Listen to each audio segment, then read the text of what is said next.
예, 가끔 사람들 중에서요, 자신은 하나님의 일을 한다라고 주장을 하지만, 그러나 실제적으로 보면 그들이 하나님의 일을 하는 게 아니라 실은 자기 일을 하는 사람들이 참 많이 있습니다.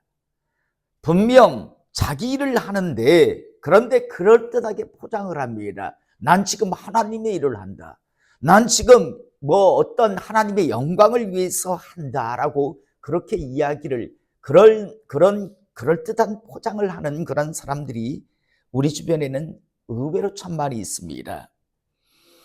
이런 사람들의 삶을 보면요, 이 사람들은 하나님의 말씀, 하나님의 뜻, 하나님의 생각에는 별로 관심이 없습니다.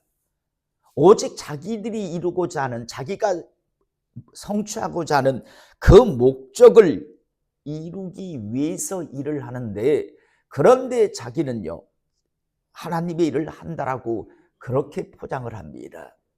여러분, 저는 우리 성도님들이 이 땅에 살면서 여러분 잘 분별하실 수 있기를 이 시간 축복합니다. 의외로 이런 사람들이 많습니다. 따라가는 사람들은요, 야, 저분이 하나님의 일을 한다니까 우리가 저분과 함께하면 우리는 하나님의 일을 하는 사람들이야 라고 그렇게들 생각합니다. 그런데 실상 자세히 정확하게 보면 그 사람은 하나님을 그냥 핑계 삼아 하나님을 앞세워서 자기가 원하는 것을 이루기 위해서 하는 거고, 다른 사람들을 갖다가 그냥 속이는 것에 불과합니다. 그런데 문제는 참 많은 사람들이 분별을 하지 못하고 속아 넘어간다는 겁니다. 우리가 살고 있는 이 시대에도 그런 일들은 참 많이 지금도 일어나고 있다는 것, 우리 성도님들은 잘 알고 계실 겁니다. 자기 어떤 욕망, 어떤 욕심, 이걸 채우고 싶은데 혼자서는 안 되잖아요. 그러니까 막 포장을 해요. 그러면서 사람들을 자꾸만 속이고 동원시키려고 합니다. 그런데 의외로요, 여기에 동원되는 사람들이 참 많습니다. 다시 한번, 여러분과 저는 하나님의 일을 하라고 부름받은 거지 이 나라 이 민족을 위해서 부름받은 사람이 아니다라는 사실을 잊지 않기를 이 시간 축복합니다. 우리는 하나님의 백성입니다. 오늘 우리가 읽은 본문 말씀에서 보면요, 지난 시간 사울 왕은요, 사면 초가에 놓여 있었습니다. 싸우려고 하니까 힘이 없고요. 그렇다고 다른 사람들 같이 지금 이스라엘 백성들은 다 도망갔어요. 600명 정도밖에 안 남고 약 3,000명의 정규군이 결성되어 있었는데, 블레셋과의 전쟁 전에 다들 도망가고 600명 정도밖에 남지 아니한 상황입니다. 하지만 사울 왕은 그래도 왕이잖아요. 도망갈 수는 없잖아요. 블레셋이 무섭다고 도망갈 수도 없고, 그렇다고 공격을 할래야 공격할 여력도 안 되는 그런 상황이 연출되고 있었습니다. 자, 그런데 이때 한 소식이 전해집니다. 이스라엘 진영 안에서 지금 소동이 일어난다라고요. 소동이 일어났다라는 소식이 전해집니다. 그런데 우리는 여기서 사울 왕의 취한 행동을 보면 참 일반적이지 않다라는 생각을 합니다. 왜냐하면 도대체 무슨 일이냐, 무슨 일이 지금 저 진영에 일어났느냐라고 바로 물어볼 것 같은데, 그렇게 물어보는 게 아니라, 야, 지금 우리 속에 있는 사람들 중에서 누가 나갔는지를 한번 알아보라고 이야기합니다. 우리 진영에서 누가 나갔는지를 한번 알아보라고 이야기하는 것을 우리가 보게 됩니다. 17절, 지난 시간 보았던 말씀 17절에 보면 사울이 자기와 함께한 백성에게 이르되 우리에게서 누가 나갔는지 점화하여 보라 하여. 아니, 저쪽에서 소동이 났으면 무슨 일이 있었는지 알아보라라고 하는 게 지극히 정상적이잖아요. 그런데 뭐라고 이야기하는가 하면, 야, 우리 중에 누가 나갔는지 점화해 봐라라고 이야기합니다. 왜? 참 일반적이지 않다라는 생각을 우리는 하게 됩니다. 사울 왕은요, 아마 분명 이런 생각을 했던 것 같습니다. 요나단이 혹시 나간 거 아니야? 요나단이라면 혹시 나갔을 것 같은데라는 이런 생각을 왜냐하면 평소 요나단의 신앙이나 요나단의 어떤 삶을 보니까 자기는 어떻게 도저히 두려워서 나가지도 못하고 그렇다고 도망치지도 못하고 그래서 아무것도 못하고 그냥 사면초가에서 머뭇머뭇거리고 있는데, 그런데 지금 뭔가 변화가, 어떤 일이 지금 일어나고 있다는 걸 직감했습니다. 들었습니다. 그러니까 이거 요나단이 어떤 일을 벌이지 아니하였는가라는 생각을 하게 된 거예요. 그래서 빨리 점호해보라. 그리고 사울의 예상은 적중합니다. 점호해보니까 역시 요나단이 없습니다. 자, 점호한 적 요나단과 그의 무기를 든 자가 없어졌더라. 그래서 18절 이하에 보면 사울이 아히야에게 이르되 하나님의 길을 이리로 가져오라 하니 그때 하나님의 길가 이스라엘 자손과 함께 있습니다. 사울이 제사장에게 말할 때 블레셋 사람들의 진영에 소동이 점점 더한지라 사울이 제사장에게 이르되 내 손을 거두라 하고 사울과 그와 함께한 모든 백성이 모여 전장에 가서 본즉 블레셋 사람들이 각각 칼로 자기의 동무들을 침으로 크게 혼란하였더라. 전에 블레셋 사람들과 함께하던 히브리 사람이 사방에서 블레셋 사람들과 함께 진영에 들어갔더니 그들이 돌이켜 사울과 요나단과 함께한 이스라엘 사람들과 합의하였고 에브라임 산지에 숨었던 이스라엘 모든 사람도 블레셋 사람들이 도망함을 듣고 싸우러 나와서 그들을 추격하였더라. 뿔뿔이 도망갔던 자들이요, 요나단이 이제 블레셋 진영에 들어가서 이제 어떤 전쟁의 어떤 승기를 했다라는 소식을 전해 듣게 됩니다. 물론 여러분, 요나단도요 그냥 무조건 믿음으로 믿습니다라고 나간 게 아니죠. 하나님 앞에 물었잖아요. 하나님, 표적을 주십시오. 제가 저들 블레셋 사람들 앞에 제가 보이겠습니다. 그래서 너 거기에 가만히 있어, 우리가 너한테 갈게라고 하면 지금 블레셋 진영으로 들어가면 안 된다라는 것, 하나님의 뜻임을 알겠습니다. 그런데 저쪽 우리가 보였을 때 블레셋 군사가 일로 와라고 하는 만약에 표시를 하면 하나님께서 우리에게 붙이셨다라는 걸, 우리에게 승리를 주시겠다라는 표적으로 받겠습니다라고 하나님 앞에 그리고 기도를 했잖아요. 그래서 요나단과 그 병기 든 자가 보였을 때 일로 오라라는 소리를 듣자 하나님께서 승리케 하시구나 해서 하나님의 뜻을 듣고 나간 겁니다. 여러분, 신앙생활할 때 여러분 이런 사람들이 참 많거든요. 그냥 하나님의 뜻은 묻지도 않아요. 믿습니다 하고 그냥 해버려요. 근데 그러다가 박살난다고 했죠. 자주 제가 몇 번 말했죠. 청년 수련회 때 갑자기 장마가 쳐서 막 계곡에 물이 흘러갑니다. 그때 청년회 회장이 여러분, 베드로가 무리를 걸었습니다. 저도 무리를 걷겠습니다라고 물속으로 들어갔다고 했죠. 어떻게 됐다 했습니까? 죽었어요. 베드로는 왜 무리를 걸었는데 그 청년은 죽었나요? 똑같은 믿음을 가지고 했는데. 베드로는요, 주님, 당신이 정말 주님이 맞으시다면 저를 무리로 걸어오게 하소서라고 기도했고 하나님께서 그래 걸어오라고 응답을 받고 간 겁니다. 청년은 지원쳐서 믿습니다라고 물속에 들어갔으니 죽지요. 여러분, 많은 사람들이 하나님의 뜻을 구한 다음에 먼저 구할 것은 하나님의 뜻이라고 하는 사실을 잊지 않기를 원합니다. 무조건 믿습니다라고 해가지고 박살나는 사람들이 많습니다. 하나님의 뜻은 아닌데, 그게 아닌데 그냥 자기가 하나님의 뜻이라고 믿습니다 하고 그냥 들어가 버려요. 그래서 망하는 사람들, 어려움을 겪는 사람들이 참 많습니다. 요나단은 그냥 무조건 간 게 아니라 하나님의 뜻을 먼저 구했고 하나님의 응답을 받은 다음에 들어간 거죠. 자, 어쨌든 이래서 이제 정말 숨이 콱콱 막히는 그런 상황이 이제 숨통이 트입니다. 이스라엘 진영 안에 자기들끼리 막 서로 죽이는, 다시 말해서 지금 이제 전쟁은요, 승리를 이스라엘이 잡은 상황이었습니다. 사울 왕도 이 이야기를 전해 듣습니다. 도망갔던 자들도 다시 이제 모여들었고 저쪽에서는 자기들끼리 서로 죽이고 있는 상황. 그러니까 이제 이 전쟁은 우리가 이길 수 있겠구나라는 이제 생각을 사울 왕이 하게 됩니다. 그래서 이제 오늘 우리가 읽은 본문 말씀 보면 이날에 이스라엘 백성들이 피곤하였으니 이는 사울이 백성에게 맹세시켜 경계하여 이르기를 저녁 곧 내가 내 원수에게 보복하는 때까지 아무 음식물이든지 먹는 사람은 저주를 받을지어다 하였습니다. 자, 사울 왕이 이제 승기를 잡으니까 막 이제 블레셋 사람을 치는데 갑자기 여러분 이건 사울 왕은 지금 하나님의 뜻을 묻는 게 아니라 어떡합니까? 그냥 자기가 이 욕심이 난 거예요. 이 전쟁 승리를 이끌어야 되겠다. 그래서 뭐라고 선포하는가 하면 저녁까지 이제 어떤 것도 그냥 싸워라. 저녁까지 해질 때까지 어느 것도 입에 음식물을 먹지 말아라. 만약에 먹는 자가 있으면 저주를 받을 것이다. 이 말 속에는 하나님의 저주가 그에게 임할 것이다라는 말도 있고 가만두지 않겠다라는 그런 의미가 담겨져 있죠.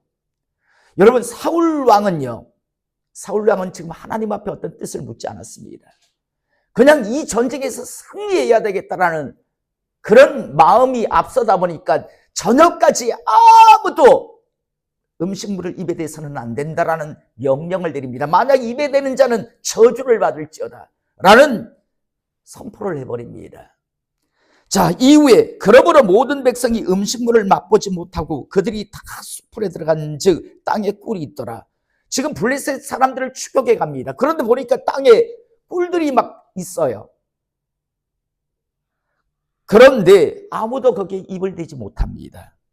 백성이 숲으로 들어갈 때 꿀이 흐르는 것을 보고도 그들이 맹세를 두려워하여 손을 그 입에 대는 자가 없었으나 아무도 사울 왕이 명령을 내려놓으니까 누구든지 저녁까지 음식물을 입에 대게 하면 된다면 저주를 할 것이다라고 하는 저주받을 것이다라는 말 때문에 어느 누구도 입을 대는 자가 없었습니다.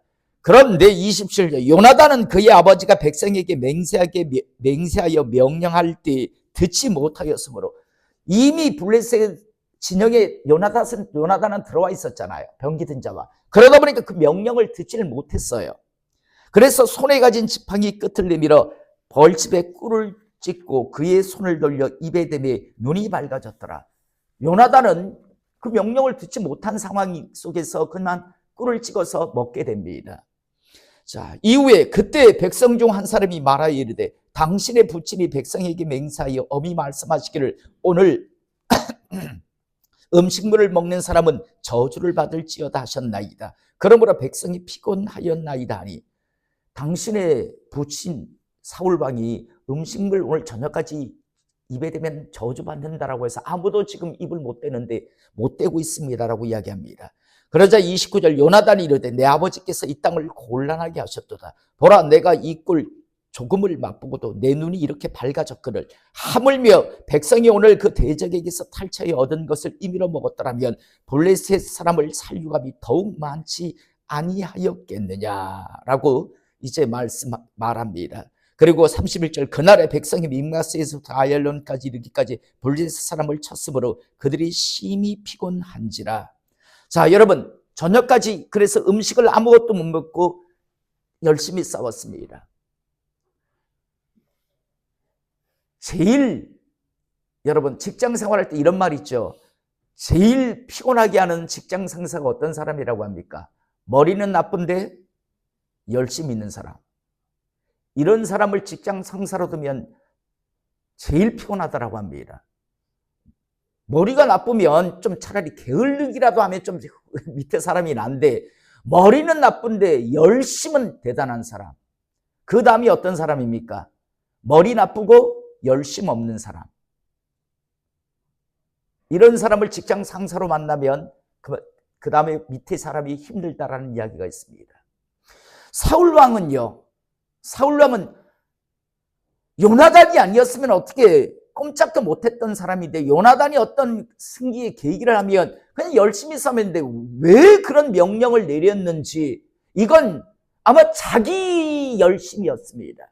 하나님의 뜻을 구한 것도 아니고 그냥 자기 열심 가지고 야 저녁까지 음식물 입에 아무도 대지 마. 그냥 열심히 이번에는 싸워야 되라는 식의 명령을 내립니다. 만약 음식물에 손을 대면 저주받을 것이다라는 이런 명령을 내리다 보니까 그 많은 군인들이요 싸우면서도 그냥 싸우면서 뭐만 찍어 먹었어도 힘을 얻었을 텐데 아무도 그걸 못하고 정말 억지로 쌉니다. 그런데 이게 이제 저녁이 됐으니까 먹을 수 있게 됐습니다. 그런데 저녁이 됐을 때 보니까 32절 백성이 이에 탈취한 물건에 달려가서 양과 소와 송아지들을 끌어다가 그것을 땅에서 잡아 피채 먹었더니 저녁까지는 입에 음식물을 입에 대면 안 된다 했으니까 저녁이 됐어요. 이제 먹을 수 있어요. 그런데 얼마나 힘들었는지 여러분 피채 음식물을 짐승을 잡아서 먹는 왜 이랬을까요? 그만큼 너무 힘들었으니까 너무 배가 고팠으니까요. 여러분 뭐 전쟁이 칼 가지고 전쟁하는데 저쪽은 철기고 철로 만든 칼이고 이쪽은 청동기 칼이었는데 얼마나 긴장하고 얼마나 배가 고팠겠습니까? 기진맥진했겠습니까? 얼마나 기진맥진했었으면 양과 소와 송아지를 끌어다가 그것을 땅에서 잡아 피채 먹었다라고 이야기합니다. 구워서 먹을 시간 기다리지도 못할 뿐더러 본래 또 하나님은 피채 먹지 못하게 되어 있습니다. 다시 한번 말합니다. 피는 음식의 재료가 아닙니다. 순대 안 먹었으면 좋겠습니다. 저는 우리 성도님들이요. 피는 곧 생명이라고 성경은 하나님은 말씀하셨어요. 피는 음식물의 재료가 될 수가 없습니다. 난 정말 순대 안 먹으면 저 죽어요. 미쳐버릴 것 같아요. 라고 하는 사람은 드세요. 그런데 까짓 거 뭐 순댓국까짓 거 평생 살면서 안 먹어도 되는데 뭐 순댓국 선짓국 안 먹어도 되는데라면 저는 마셨으면 좋겠어요. 저는 제가 말씀을 은혜 받고는 안 먹었어요. 신대원 때 그랬댔잖아요. 축구하고 밑에 가면 순댓국집 가는데 저희 신대원 밑에 보면 순댓국집이 유명한 집이 있었어요. 다 가도 나는 갈비탕집에 갔어요. 굉장히 그때 전도사님이 나한테 비아냥거렸어요. 그래서 내가 그랬어요. 내가 당신들 순대 먹는다고 비아냥거리는데 왜 내 갈비탕 먹는데 비아냥거리냐고. 내 신앙이라고. 난 걸림이 된다고. 니들은 걸림이 안 되지만 나한테는 걸림이 된다고. 내 신앙으로는. 난 그 말씀에 은혜를 받았기 때문에 나는 안 먹는데 난 순댓국 안 먹어도 아주 평생을 잘 살아갈 수 있기 때문에 안 먹는 거고 니들은 순댓국을 좋아해서 먹는 내가 그렇다고 순댓국 먹는다고 손가락질 안 했잖아. 근데 왜 나한테 손가락질 하려고 자꾸 비아냥거리냐고. 전 그런 생각이 들었어요. 뭔가 찜찜했을 것 같아요. 자기들 입장에서는. 다 같이 먹으면 왜 같이 쟤도 뭐 일을 해도 같이 어울려서 하면 뭐 나만 하나? 같이 하는데 이런 위로가 되는데 한 놈이 삐딱하게 안 먹는다고 하니까 그게 아마 걸림이 돼서 가만히 놔둬도 될 텐데 굳이 나한테 와서 비아냥거리는 식의 말을 하더라고요. 그래서 내가 네 순댓국 먹는 거 뭐라 안 하는데 왜 네 나한테 갈비탕 먹는 거에 대해서 뭐라 하는데 하면서 한번 그런 식으로 한번 언짢은 이야기를 한 적이 있는데 대화를 한 적이 있는데요. 자, 여러분 오늘도 보면 백성이 이에 탈취한 물건에 달려가서 양과 소와 송아지를 끌어다가 그것을 땅에서 잡아 피채 먹었더니 무리가 사울에게 전하 이르되 보소서 백성이 고기를 피채 먹어 여호와께 범죄하였나이다. 본래 피는 못 먹게 되어 있습니다. 그래서 피와 함께 먹음을 통해서 범죄하였다라고 이야기합니다. 그러자 사울이 이르되 너희가 믿음이 없이 행하였도다. 이제 큰 돌을 네게로 굴려오라 하고 또 사울이 이르되 너희는 백성 중에 흩어져 다니며 그들에게 이르기를 사람은 각기 소와 양을 이리로 끌어다가 여기서 잡아먹되 피채로 먹어 여호와께 범죄하지 말라라며 그 밤에 모든 백성이 각각 자기의 소를 끌어다가 거기서 잡으니라. 자, 여러분 지금 백성들이 이렇게 피채 먹게 한 실은 장본인은 누구예요? 사울왕 자신이에요. 보면 아니 좀 전쟁할 때 보충해 가면서 열심히 싸우라고 했습니다. 자기 열심 때문에 저녁까지 뭐든지 음식을 입에 대지 말라고 하나님 앞에 물은 것도 아니고 그냥 자기 열심을 가지고 그냥 선포를 해버리니까 백성들 입장에서는 목숨 걸고 전쟁을 하는데 막 기진맥진했어요. 그래서 전쟁이 지금 저녁이 돼가 잠시 소강 상태가 되니까 먹어야 되잖아요. 그런데 얼마나 배가 고팠으면 피채 먹는 그들이라고 몰랐겠어요. 피를 먹으면 안 된다는 거 이스라엘 백성들이라면 알았을 텐데 너무 힘들었으니까 너무 배가 고팠으니까 결국은 여러분, 자기 열심을 가지고 앞장선 사람이 자기 열심을 가지고 함부로 하다간요, 오히려 함께한 사람들을 죄를 짓게 할 수 있다는 걸 우리는 오늘 이 본문 말씀을 통해서 보게 됩니다. 저는 우리 성도님들이 앞으로 계속해서 중직이 돼서 교회의 기둥 같은 역할을 하길 원합니다. 그때 항상 기도하시며 잘 분별하시며 하나님의 일을 감당할 수 있기를 이 시간 축복합니다. 오늘 사울왕은요, 자기 열심이었어요. 그러다 보니까 백성들에게 죄를 짓게 하는, 자기가 볼 땐 야, 왜 피채같이 먹었어라고 할지 모르겠지만 그쪽 입장에서 너 때문이잖아, 네가 그런 명령만 안 내렸어도 우리가 이렇게 했겠어? 라는 식의 말이 오갈 수 있는 거죠. 자, 그리고 나서 이제 그 다음 날요, 돈이 틉니다. 다음 날 이제 다시 전쟁을 시작해야 합니다. 그런데 이제 전쟁을 막 시작하려고 할 때 제사장에게 이래 와서 제사장에게 가서 묻습니다. 하나님께로 제사장이 와서 하나님께 물읍시다라고 이야기합니다. 그래서 이제 사울이 하나님께 묻자오되 내가 블레셋 사람을 추격하리이까. 그다음 날이 하루 지났어요.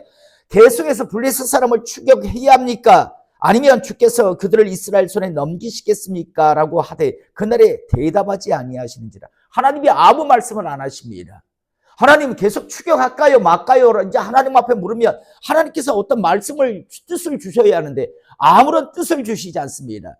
그러자 사울왕이 하나님과의 관계가 막혔구나, 하나님께 우리가 뭔가 죄가 있구나라는 걸 직감하고, 그래서 이 죄가 어디에서부터 무엇 때문에 이런 일이 하나님께서 우리에게 말씀하시지 않는가를 이제 찾아내려고 합니다. 그래서 나중에 어떻게 합니까? 요나단과 자기가 이쪽에 군대 장관을 다 오게 합니다. 어느 쪽에 누가 죄가 있는지를 이제 알아내기 위해서. 그래서 사울과 요나단, 저쪽은 군대 장관들 서게 하고 하나님께 묻습니다. 그러니까 사울과 요나단 쪽에 죄가 있다라고 말씀합니다. 그 다음 사울과 요나단 사이에 둘 중에 누가 죄가 있는가라고, 누구 때문에 이 하나님께서 말씀하시지 않는 하나님의 뜻을 보이지 않는 그런 것이 무엇인가 라고 이제 하나님 앞에 물으니까 누가 걸립니까? 요나단이 걸립니다. 자, 여기서 우리가 이해할 수 있길 원합니다. 여러분, 요나단이 죄를 졌나요? 요나단은 듣지도 못했잖아요.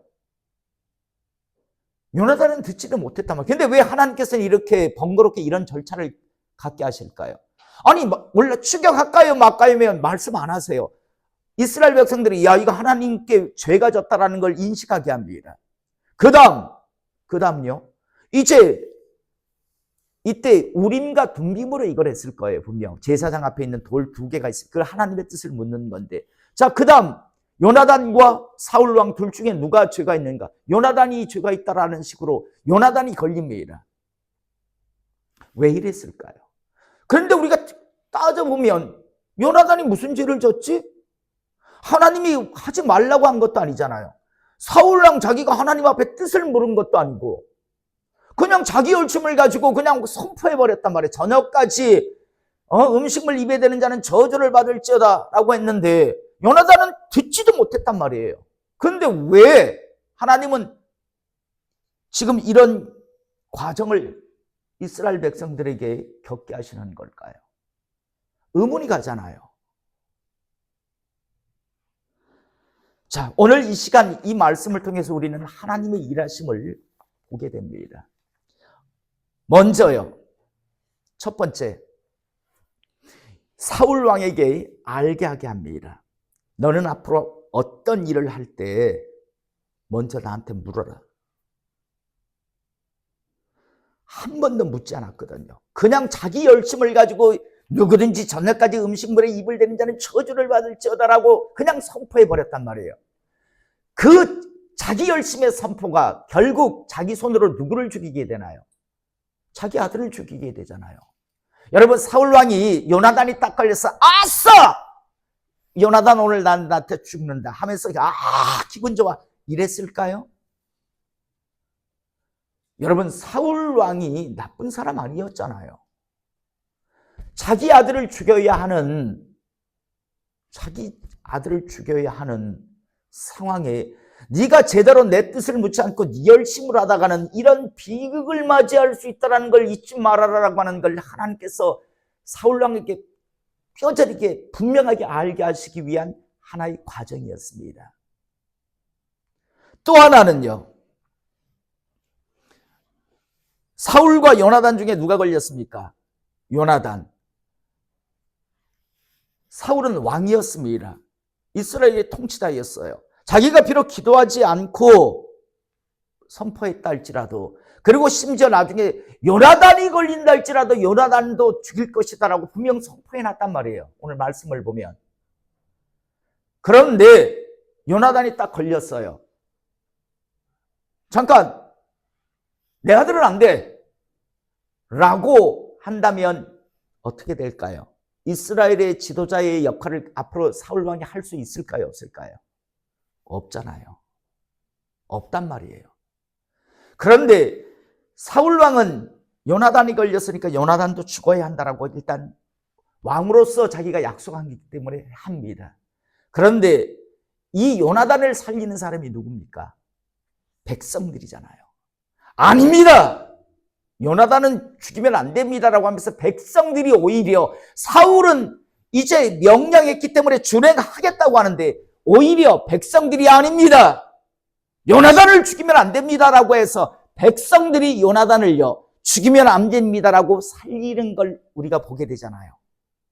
이 과정을 통해서 하나님께서는요 자기가 기름 부어서 세운 이스라엘의 왕인 사울의 권위를요 세워주시는 겁니다. 참 멋진 하나님이라는 생각이 안 드십니까? 그냥 그대로 막 진행이 했다면 추격하리니까 그래 추격해라 막 이러고 막 했으면 나중에 이게 분명히 문제가 될 겁니다. 그런데 사울 왕에게도 정확하게 너 앞으로 이렇게 하면 이런 식으로 일을 하면 안 돼 라는 걸 분명히 알게 하시고, 두 번째 요나단에 대한 것도요, 만약에 사울 왕이 일방적으로 나 왕이니까 내 아들은 못 살릴 거야 라고 했으면 지도자가 못 되죠. 앞으로 통치권이 없겠죠. 권위가 없어지잖아요.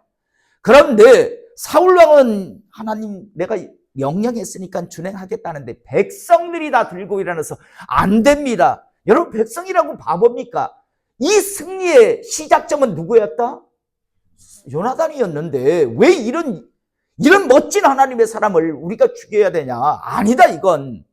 이라고 하면서 백성들이 그들을 살림을 통해서 사울 왕의 권위를요 하나님께서 자기 종이기 때문에, 다시 말해서 제가 자주 하는 표현대로 자기 사람은 자기가 보증하고 지지해 주시는 겁니다. 그러니까 사울이 잘못이 아니라 백성들이 요나단을 살린 거죠. 그러니까 더 이상 이 부분에 대해서 언급할 이유가 없지요. 자, 이렇게 해서 하나님은요 이 문제를 지혜롭게, 다시 말해서 사울 왕에게도 다시 한번 넌 절대 앞으로 어떤 일을 할 땐 반드시 나한테 묻고 신중하게 일을 추진해야 한다라는 걸 깨닫게 하시고, 두 번째는 사울 왕의 권위를, 하나님의 종의 권위를 세워주심을 통해서 이제 이스라엘을 계속 이끌어 가시고자 하시는 하나님의 그런 일하심을 오늘 우리가 보게 됩니다. 저는 다시 한번 우리가 하나님의 백성으로 살아간다면 여러분 가장 중요한 건 하나님의 사람이 먼저 꼭 되시기 바랍니다. 하나님의 사람이 되시면 하나님께서요 신이 어떨 때는 우리가 실수할 수도 있고 어떨 때는 우리가요 참 사면초가에 놓일 수도 있습니다. 그럴 때마다 우리가 하나님의 사람이라면 하나님께서 깨닫게 하시고 도우시고 보호하심을 통해서 우리를 이끌어주시는 하나님 되신다는 것. 오늘 사울 왕은 하나님의 사람은 맞았잖아요. 지금 이제 왕의 직무를 막 시작한 지 얼마 안 되는데 야, 너 이렇게 써! 라고 하면서 치시는 게 아니라 사울 왕에게 앞으로 네가 왕으로서 직무를 감당할 때 이렇게 신중하게 해야 한다. 나한테 먼저 물어라 라는 것을 알게 하시고, 두 번째 권위를 세워주십니다. 그래서 계속해서 하나님의 일을 하게 하시는 걸 우리가 보면서 다시 한번 남은 생에 신실하신 하나님을 믿으시고 묵묵히 요동치지 마시고 묵묵히 하나님의 사람으로서 한 걸음 한 걸음 달려가는 하나님의 사람 되시기를 이 시간 주님의 이름으로 축복합니다. 기도하시겠습니다.